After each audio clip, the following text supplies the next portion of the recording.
Today's story is a skydiving disaster story. However, it does not go the way you think it I will. love skydiving accident stories.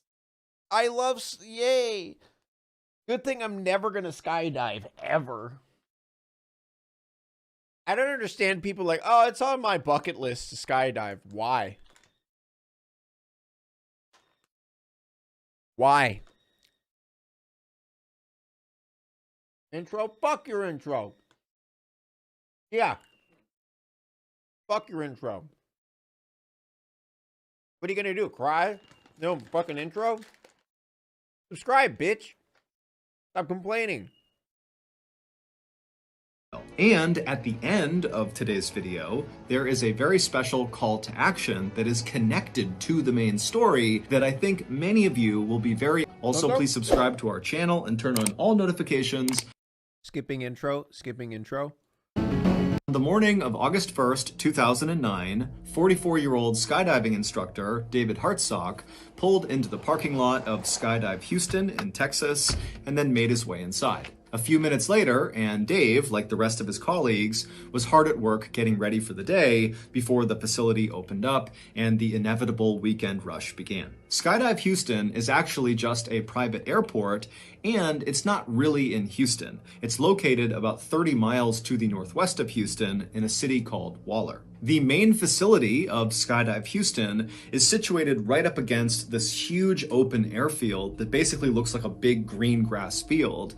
And the main facility itself is comprised of several large buildings, one of which is a huge hangar that contains the Super Twin Otter airplanes, which are the little aircraft that bring these skydivers up so they can jump out. Good point. Because Skydive Houston offers something called tandem jumping, it gets a lot of first-time jumpers. Tandem jumping is when a skydiving student attaches to the front of their instructor. Literally, they're buckled onto them, and then the two of them leap out of the plane together, with the student never detaching from the instructor. This method allows the student to just kind of go along for the ride and have no responsibility, while the instructor who's attached to them does everything. They make sure they're... See, my thing about this. What if I have to pee? Like, this guy's going to get all of it. Also, like, what if he gets really excited? You know? Then I just have to have a rock hard, you know, donger pushing on my cheeks when I'm going down. You pee before the plane ride. But what if I drank a lot of water on the plane? What if I have to poop? Didn't think of that one. Didn't think of that one, did you?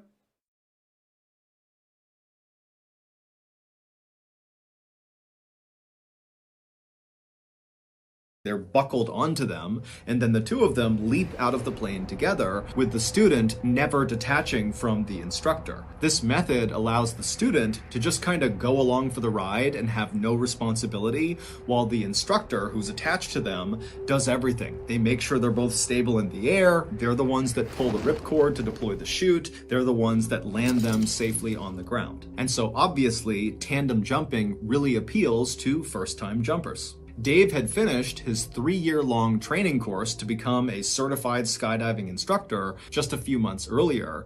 But even prior to going through this course, Dave was already a very experienced skydiver with over 800 jumps to his credit.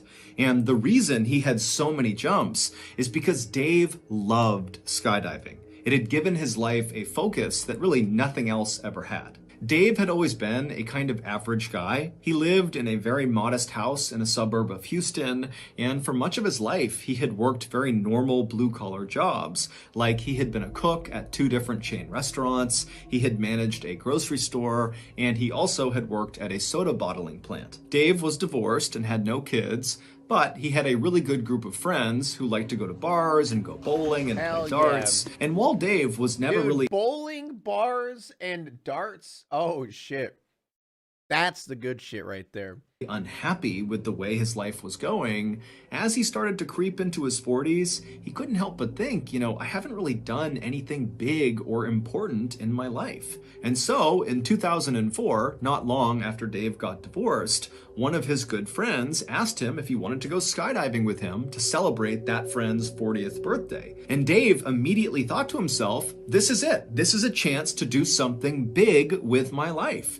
And so he told the friend, yes, I'd love to go. And after that first jump that Dave did with his friend, Dave was hooked. Whenever Dave was falling through the sky at over 100 miles per hour, it was like nothing else in the whole world even existed. Life became very simple and beautiful. The manager at Skydive Houston saw Dave come in every weekend for years to do all these jumps, and finally he just offered Dave a job. And so that was how Dave left the soda bottling plant to become a skydiving instructor. So, August 1st, 2009 was a Saturday. I mean, respect to the people who have the balls to just, like, do it. But, I'm just not one of those. I'm not a thrill seeker. My thrill seeker? Actually, let me think. What's, like, the most daring thing I've ever done?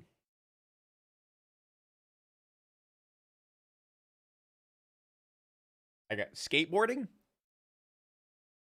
I mean, I do skateboarding. Is that? That's it. That's all I got.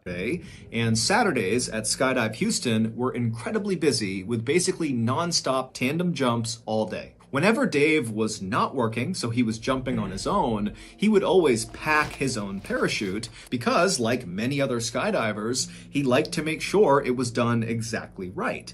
But when Dave was working, especially on Saturdays when it was so crazy busy, he didn't have time to pack and repack his parachute after every single jump because he was constantly being sent up again and again and again to take another student. And so instead, he would take one of the pre-packed parachutes that were left out for instructors inside of their clubhouse. That particular Saturday in August of 2009 went very quickly, with Dave going up one after another with different students and jumping out and pulling the chute and landing safely over and over again. And then finally, at the end of the day, right around 4 o'clock, when Dave was getting ready to be done for the day, his manager came up to him and said, hey, do you mind doing one more tandem jump? Oh, no. And even though Dave was really exhausted, he's dripping sweat, it's super hot outside, he'd done 6 jumps that day, which was a lot, he said, no problem. And then he was never seen again until he hit the ground. Wait, DraftKings? Ruin the phone? Yes! Is it worth it? I don't know! Behemoth like me and promo $200 extra. Wait, what's DraftKings, guys?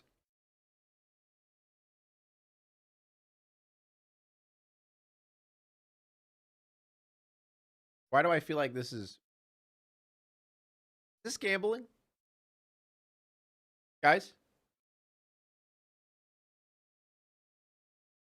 Guys, is this gambling?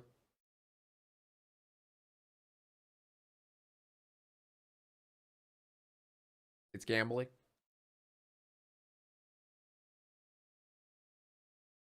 I guess it was right before the Super Bowl. Sports betting. I mean, I guess that fits his... I don't know. Moving on. I'm not gonna say anything about it. And so the manager introduced Dave to a short blonde woman who was visibly nervous named Shirley Diggert, who was there to celebrate her 54th birthday by skydiving for the first time. Her husband, her son, and her It was the first time too? Oh no. 3 grandkids were also there to watch her from the ground and take pictures, and her other son, who was celebrating his 30th birthday, he too was going skydiving. As soon as Dave walked up to Shirley, he grinned and stuck out his hand, and he made the same kind of corny joke he always made with nervous first-time jumpers, and that was, don't worry, you're going to be just fine, you're going to be strapped to me, and I'm not about to let anything happen to myself. And so Shirley laughed, and she did seem like she was a little bit at ease, and so Dave patted her on the shoulder, and then he walked over and he grabbed one of the pre-packed parachutes off the wall. These chutes actually contained 2 parachutes inside of the backpack. There was the main chute, which typically is the only chute that gets deployed on a jump. And then there was the reserve chute, which is a little bit smaller and is not normally used unless there's some sort of emergency where the main chute fails. After So I'm every assuming jump, both because things the don't main work. chute has been deployed, it gets repacked and stuffed back into the backpack. But the reserve chute, because it almost never gets deployed, just stays packed. And so Skydive Houston, like basically every other So what I'm guessing is the first one's packed improperly, and the second one has been sitting there for so long that it just skydiving facility has certified technicians come in periodically to test the reserve chutes inside of the bag to make sure they're still packed exactly right. After grabbing the pre-packed parachute off the wall, Dave walked back over to Shirley, who was now in the staging area putting on her flight suit. A flight suit is a single garment. It kind of looks like a big onesie for an adult. And so Dave walked over, he put the parachute down, he tugged and pulled on her flight suit to make sure it was good, and then after he was satisfied, he picked the parachute back up and he signaled to Shirley, as well as Shirley's son, who was also skydiving, to follow him. And so the trio, they left the staging area, they went outside right to the airfield where there was a Super Twin Otter idling, and other jumpers were climbing on board to go for a jump. And so Dave, Shirley, and Shirley's son. Actually, I remember, I forget, did we watch it on stream? No, maybe we didn't. I remember I was watching this video of the suit, like, you know, with the wings and shit. Like the dudes who like just jump off cliffs, like cliff diving, and like go down with the squirrel suits or whatever you want to call them. And it was like a video about a dude who died. I'm pretty dang quiet compared to Ballin. Oh, thank you. At least one person says something. Turn myself up then. Hello? Is that better? How about now? Is that better? Am I too loud? I may be too loud. Hello? Too loud. Hello? Hello? Okay. Okay. What I was saying is the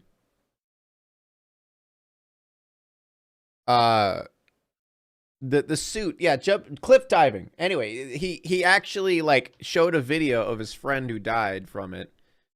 And his friend literally was like, because you jump off the cliff and you go poof with the thing and you fly down.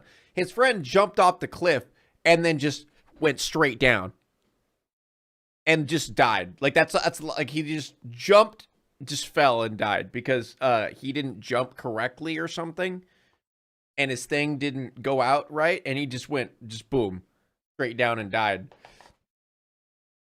And the dude had to like cliff dive like off of the mountain while like crying that his friend is dead. It was fucked up. I don't know how people do that shit.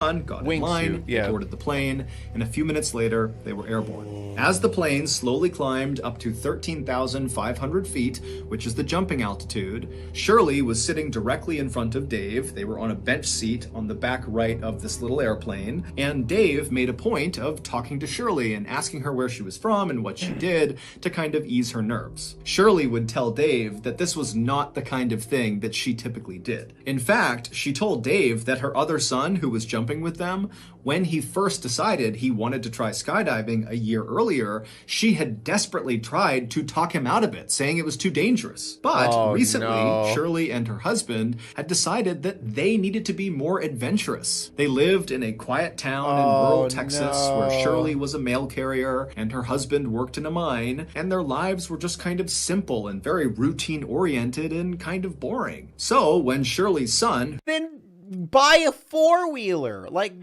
go karting, like go hike. I don't know. There's just plenty of other options than just straight skydiving.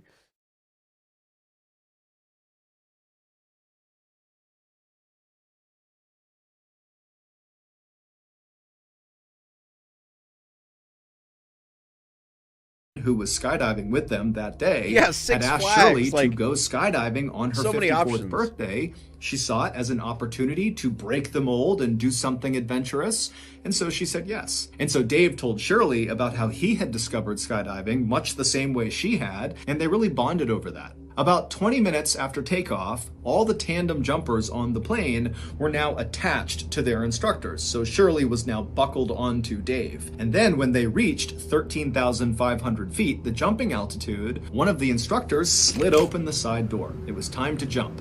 And the first one who was jumping was Shirley's son. And so from all the way back in the plane, Shirley called out to her son, "Have a good jump, I'll see you on the ground," as her son kind of waddled to the edge of the door with his instructor, and the two of them jumped out and disappeared into the air below.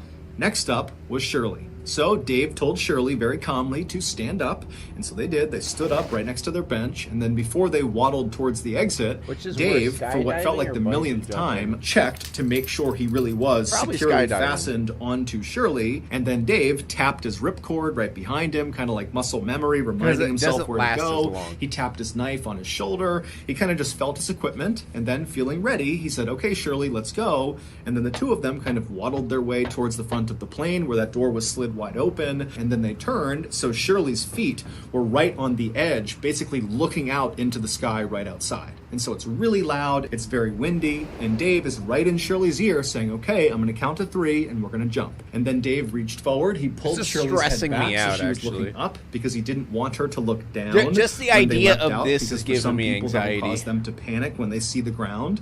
And so with Shirley's head back, Dave very calmly said 1, 2, 3, and then very gracefully, the two of them jumped out. From the moment you jump out of a plane at 13,500 feet until you touch the ground, it takes maybe 2 to 3 minutes with about 30 seconds to a minute of actual free fall. But that 2 to 3 minutes is so intense, it feels like it's 20 minutes long. And this was what Dave loved so much about skydiving, that intense presence. Yeah, you I feel, hate heights you're too. really in the moment. There's nothing else you can think about. It's just you careening through the sky towards the earth. It's incredible. Dave had actually had a number of close calls in his life. Like a few years earlier, he had been riding his motorcycle when somebody hit him in their car and he fractured his skull. And then not long after that accident, he was in another accident where he fractured his spine. And after each of those two accidents and a few others, the only thought in Dave's mind was, "Oh my goodness, I hope I can skydive again." And miraculously, he had been. He had made full recoveries and he was back to skydiving each time. And so now, whenever he jumped out of a plane, he just felt so lucky. The plan for that evening's jump was for Dave to rotate them 360 degrees 3 separate times so Shirley could get a full look down across Houston and all over Texas and just kind of see the world around her from so high up in the air. Bro, I wouldn't be worried about Dave that. I would noticed just be that they were worried at about 5,000 feet using his wrist altimeter, which is basically like a watch that tells you how far you are from the ground, Dave would pull the ripcord, the main chute would deploy, and they would float gently down to the ground. And at first, that is how this jump went. After they exited the plane, they stabilized in the proper horizontal position with Shirley in front, her stomach pointing toward the ground, and Dave obviously right behind her, controlling the skydive. And then after a few seconds, Dave slightly changed his body position and began rotating them 360 degrees so Shirley could look down and see all the highways and cars and barns and houses and the city off in the distance.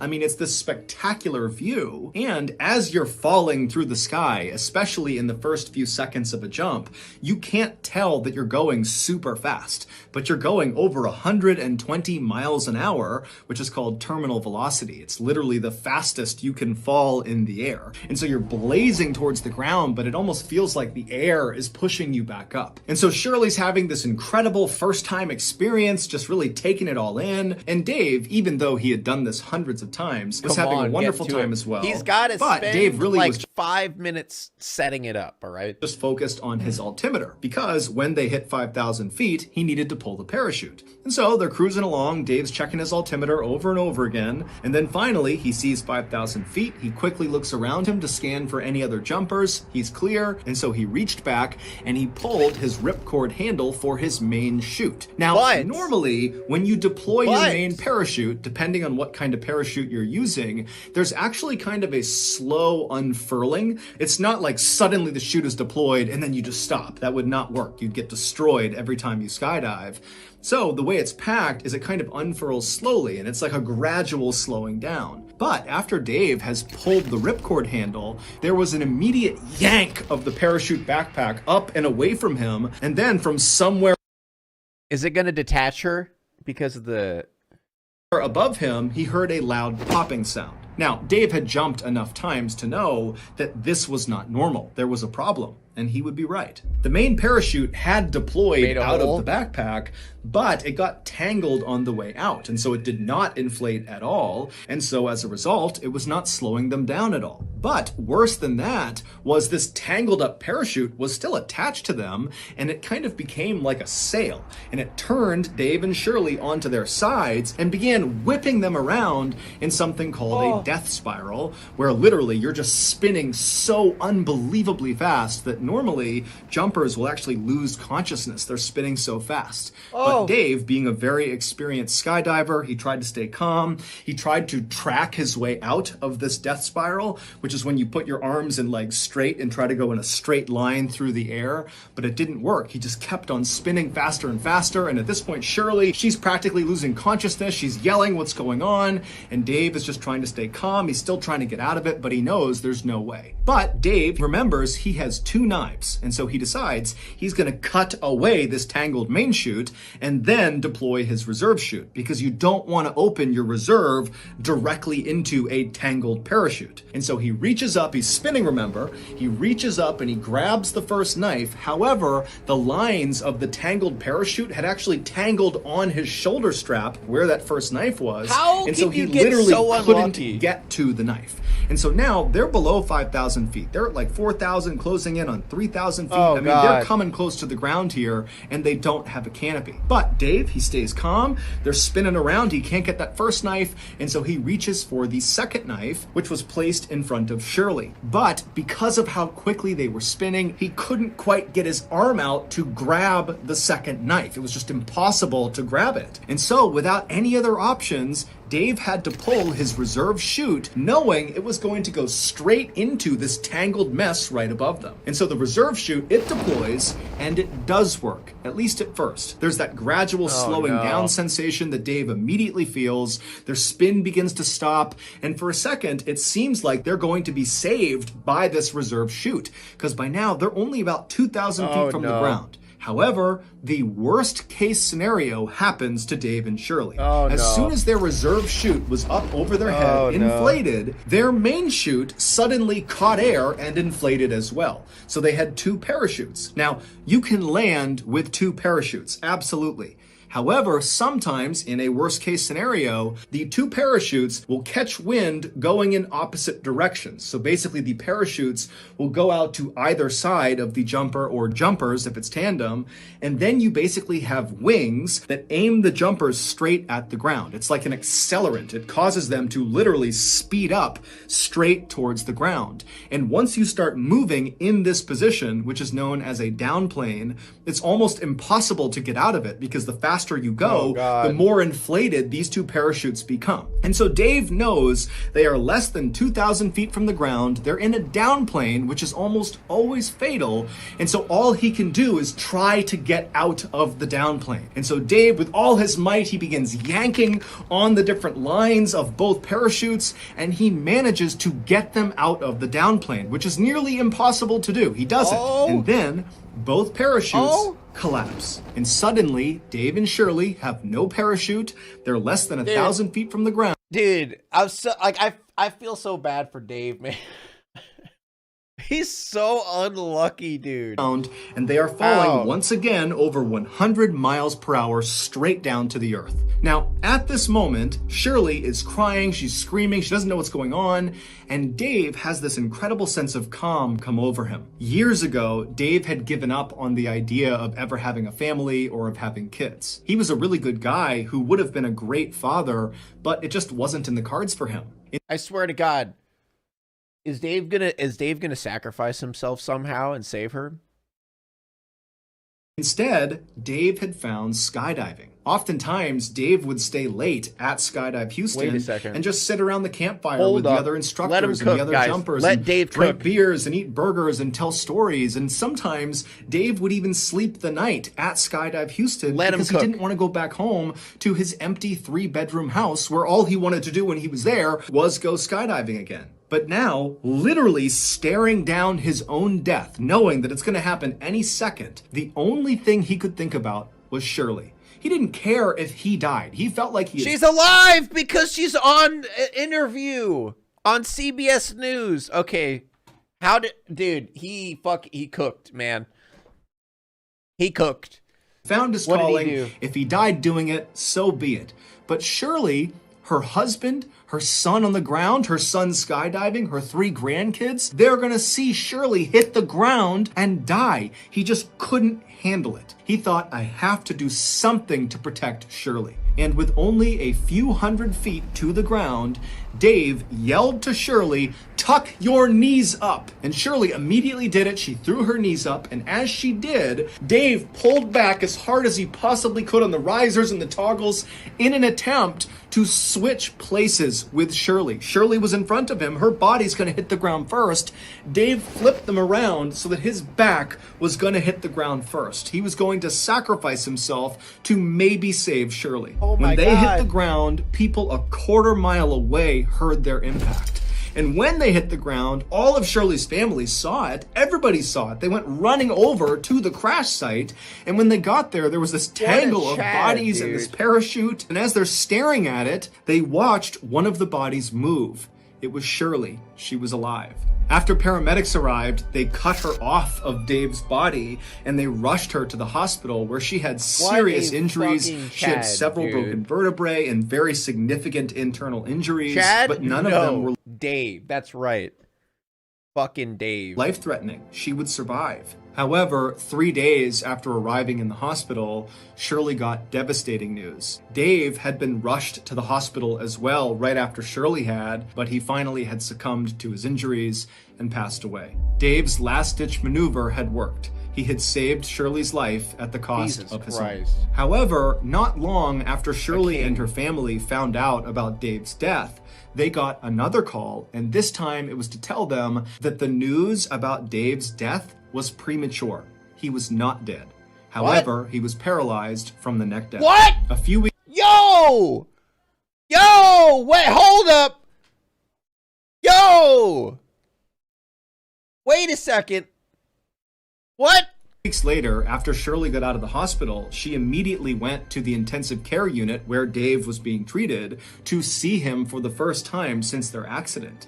And when she saw him, he was sitting in a wheelchair covered in tubes and wires, and she just stood there looking at him. And Dave, when he saw Shirley, he just started to cry. At this point, Shirley walked up to him, she gave him a hug, and she said, "I love you."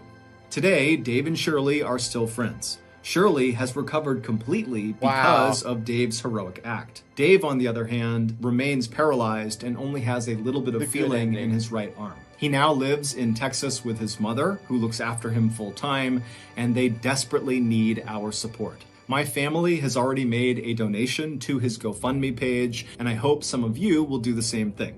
You can find his GoFundMe page in the description below, and after speaking with him, he assured me that all of the donation money is being used to take care of himself. He has a lot of care that he needs, his mom can't do it alone, and so anything we give them is just making his life a little bit easier. But does he still skydive? Fuck off, dude. Alex, thank you so much for the 7 months. Now it's time to walk away. I hope you enjoyed your stay. Did you laugh or cry or maybe subscribed? I'll thank you either way.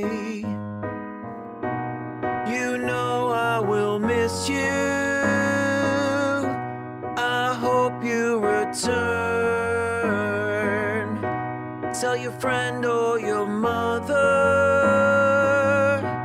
to get me more views, please.